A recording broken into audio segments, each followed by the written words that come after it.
Toi whaatalo whaatol whaapoponga o Tala fōng mai le si ufonga o le laumua. E to atasi se tangata na maliu whaatasi ama se tamaititi na awele whale mai ona o se whale na mule po na po New Plymouth na tawe Belinda Bates o le au nanga tinei mo Sāmoa tua maliu ai se tangata matua i le afi. Ai na awele tamaititi le whale mai e tonga fiti ai o na lima na mua i le whaalawlawe. Saulua i le pote whaapeo se potu moe na mo beita i e taunu o atu le au tinei mo ua matua sa sao le afi. Na whaalia foi e le imanino pena mawhaiona sosola e se umatangata na tono le fale mai le afi ona sa fai lava mao tangata i tono o le ala le o mautino ai pena o uma i fafo tangata mai le fale o lo fa awau suenga i le tae o nei.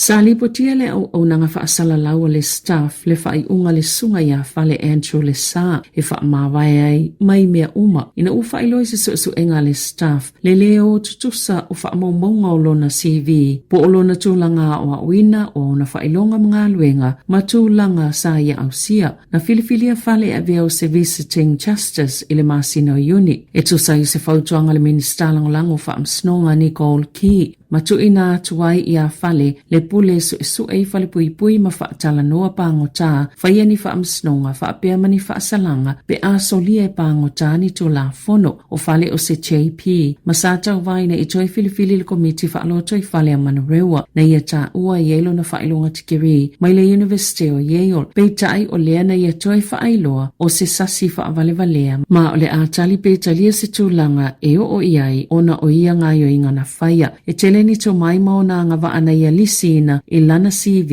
e au fiele avea masuyo malo o whaatasi o se kone salim ta uptau i polisi il faltupe o ati na ea Asia na avea fui mwhaatono mole ACC. Wa te ena le unia o ngā mawalunga po kolisi se o fototongi e tasi le pasene i le tausanga mō tausanga e tolu. Wa ta uele le te o New Zealand o se tasi le ofu mosi tanga o tutongi pito silo na mawalalo. Wa tu ina atu i whaia o ngā kolisi o le tolu pasene i totonu o tausanga e tolu. Wa matua mawalalo i fona ilo le se fulu fate si male 5% i le tolu tausanga lea na malo ai se whina ngai le lua whelua tolu. Whaatase ma le fuawha o ngā tutonu se 10% i le tolu tausanga lea na tali eina toa i e sui o le uni le lua whe se fuluiva. O ia umamali lia ngai lua, na au fie mani vai ngā tupe te tele, tasi le teimea tutongi nā tuai i whaia o ngā. O le ofu fo i le malo i le nei tausanga, o lo o tau mawhai e wha o popa pesi i tia le numero o aso, i whafo ato o teimea o ngai te tau i whaia o ngā, o na oe ngā lulue, mai le se i le lua se fulu aso i le tausanga. O le komisina o onanga le malo Sir Brian Roach na wa aia whiutanga inga i le nei tausanga sa ia whaasilsila ina le masina o me o le aia tau aveina pia le matawhai oi le masani o na whaatino le matanga luenga wa onga sa ia whaalialo na whaanono ina ua te ena le PPTA le o fo tutongi ua tu ina atu mai auna ina i le uni ina ia toe ilo ilo.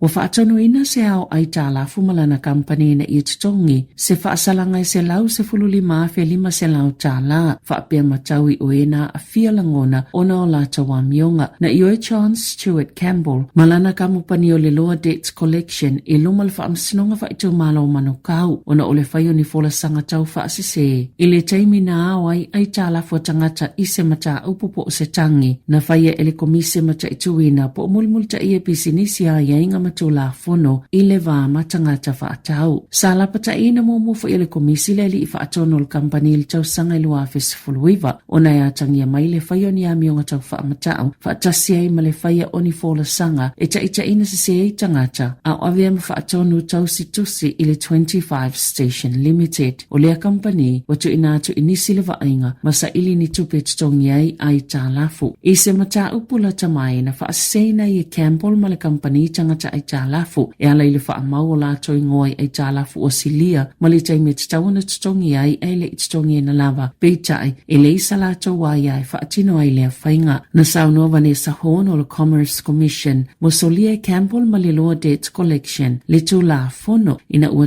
ina se tangata ai Talafu e winga ina afianga e o oia i lato pe ale tutongi na ai Talafu whaatase ma le ngaio inga e mawhaio na whaia le awao ai Talafu i le taime tuli ai a lato ai Talafu.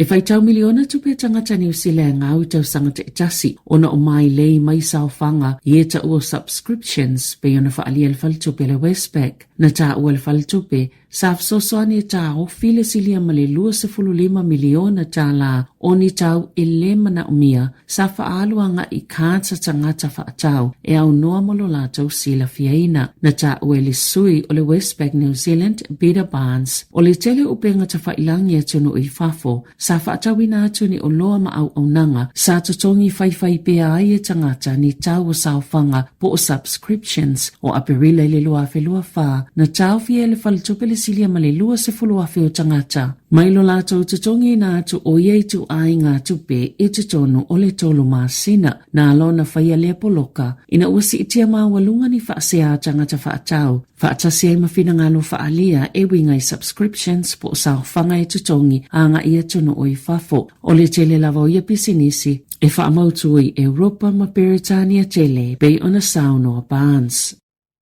Ua whaamaunia molianga le tamaitai o Julia de Luni i lona whaau ino leo ti lona tina e fitu iwa tau sang le matua o Helen Gregory. O le asolua sfulwha Januari lua whelua wha. Na maua tuwaile tina ua maliu i lona whale i Kendala. Na te enai de Luni lona molianga no safa ngā solo i le whaamasinonga maulunga i Wellington lona whaamasinonga talu mai le asolua sfultolo i uni. O le whina walo i a leo na oso whaia le tamaitai lona tina i se mea whaitino mamafa a tonu e mafua ono ni mta uptau tupe talo i se whaafina unga i se tupe na ngaoi aina whaafolinga mai o se whaalavelave na pa ua i le tina. O le whina wana loia e ese se tangata na whaahoina leo ti le tina peitai e le i oe i ai le au whaatonu o le whaamasinonga po o le turi. E le i whailoina se whina ngalo le loia le tamaitai pe i whaia sana apili e le i unga o le whaamasinonga.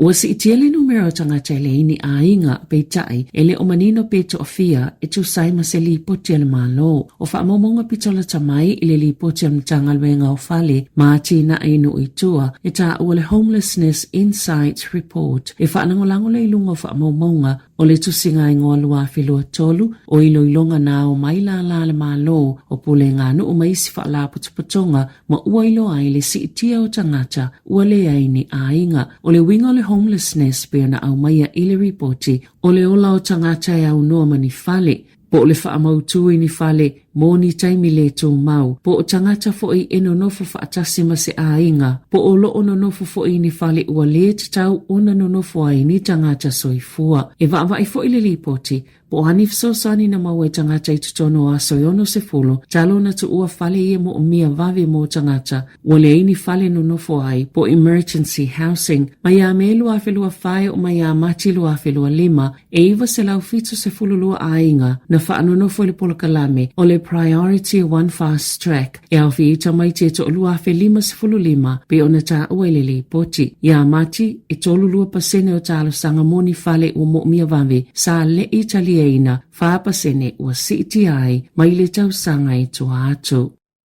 E silia ma le 50 afe le au whainga o tangata na Tala i tua lātou teo ngā tupe o Kiwi Saver e maafua na uwhea ngai matulanga whainga tai le soifuanga. Mai le tau sanga talua e o mai aiuni whaatustusal to asfulu valu afe i le 5 tau sanga o tua nai. Na whaalia le whaito whaal tamau ainga le au onanga o Kiwi Saver le Simplicity o Shamubi o Iakob. Na amata whaapopo masi i tiele numero le tau sanga lua afe lua tolu. Mai whaingo fia lava na malamalama i mafua anga o le whaale tono le tamau ainga ma le taunga tā telo le tau o le soifuanga le ua whaawawa i peona whiangai tangata ma le soifuanga tau whaasoasoa. E tasitia ma le ono pasene tangata na Tala i tua Kiwi Saver ona ua whainga tā le soifuanga ma le tesi ma le tolu pasene wa Tala lava i tua lātou tupe whaasao i le taimi ua tatau ona Tala ai.